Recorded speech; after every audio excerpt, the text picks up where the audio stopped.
Cessez-le-feu total entre l'Arménie et l'Azerbaïdjan, c'était hier soir. Cet accord donne la victoire à l'Azerbaïdjan qui avait obtenu une supériorité militaire durant le conflit. D'abord, Vladimir Poutine a toujours voulu justement garder son rôle au-dessus de la mêlée et de faiseur de paix, quoi. Classique de la puissance tutélaire dans une région. Deuxièmement, il a réglé ses comptes avec le dirigeant arménien. C'est-à-dire que le dirigeant arménien, qui, au nom de la lutte contre la corruption, s'était débarrassé du protégé de Poutine, alors que Poutine lui avait demandé de l'épargner, quoi. Vous voyez, il avait mis une seule ligne rouge. Les Azéris pouvaient rentrer en Haut-Karabakh, mais ils ne pouvaient pas rentrer en Arménie elle-même. Comme les Azéris ont pris soin, évidemment, de ne pas tomber dans le piège des Arméniens qui rêvaient, paradoxalement, que les Azéris rentrent sur leur territoire parce que ça aurait déclenché une intervention russe. Évidemment, il n'y a pas eu d'intervention russe et donc Poutine a laissé Pakinian s'enferrer et s'humilier jusqu'au bout. Troisième degré de lecture, soyons d'abord l'Azerbaïdjan.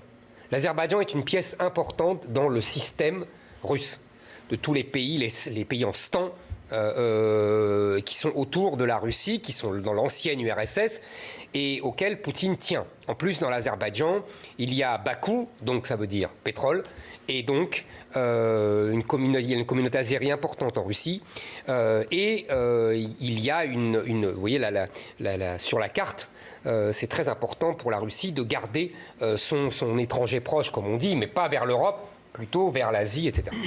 Dernier stade, le plus important, la Turquie.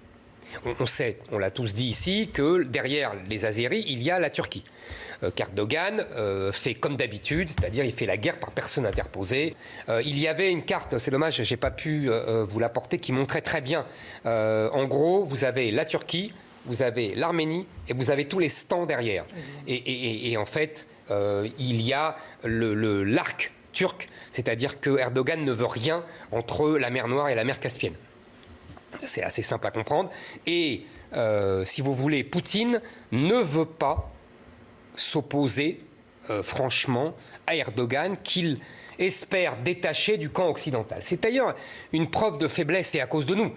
Quand même, Macron, il faut quand même relever qu'il s'était allé à Riga, en Lettonie, et qu'il avait dit « nous ne laisserons pas combattre, nous ne laisserons pas les Azéris prendre le Haut-Karabakh ». Les Allemands continuent à délocaliser chez lui, nous-mêmes nous délocalisons chez lui, nous continuons à commercer. J'ai vu que Macron avait proposé de rompre l'accord de libre-échange. Parce que ça, effectivement, ça lui ferait du mal. Ah oui. Mais vous verrez que personne ne le fera. Vous verrez que l'Europe ne suivra pas, les Allemands ne suivront pas. On en a parlé 1000 fois, Marc.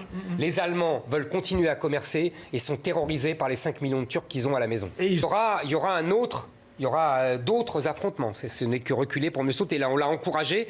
Poutine l'a laissé faire. Poutine l'a encouragé et donc Erdogan va continuer. Il n'y aura pas de paix durable puisqu'Erdogan ne s'arrêtera pas. Puisqu'il veut tout entre la mer Caspienne et la mer Noire. Donc il ne s'arrêtera pas. Donc il n'y aura pas de paix.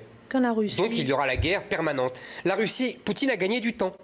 Je vous dis, il a fait montre de faiblesse en vérité. Il a fait montre de force par rapport au petit Arménien. Bon, ça, il lui a mis une claque, maintenant il a compris. Mais par rapport à Erdogan, honnêtement, il a fait montre de faiblesse. Et nous encore plus. Donc Erdogan, il avance. On est revenu au 19e siècle, c'est la réelle politique. Les grands s'affrontent, les grands se font des mamours quand ils ne peuvent pas s'affronter, et les petits meurent. Il y avait un problème démographique en Arménie. Les Arméniens font beaucoup moins d'enfants que les Azéris. Et il y a eu un problème de Haut-Karabakh. C'est un peu le Kosovo, vous savez, entre les Serbes et les Albanais. Terre séculairement serbe, les Serbes ne font plus d'enfants, les Albanais les remplacent, si j'ose dire, et ben là c'est un peu la même chose.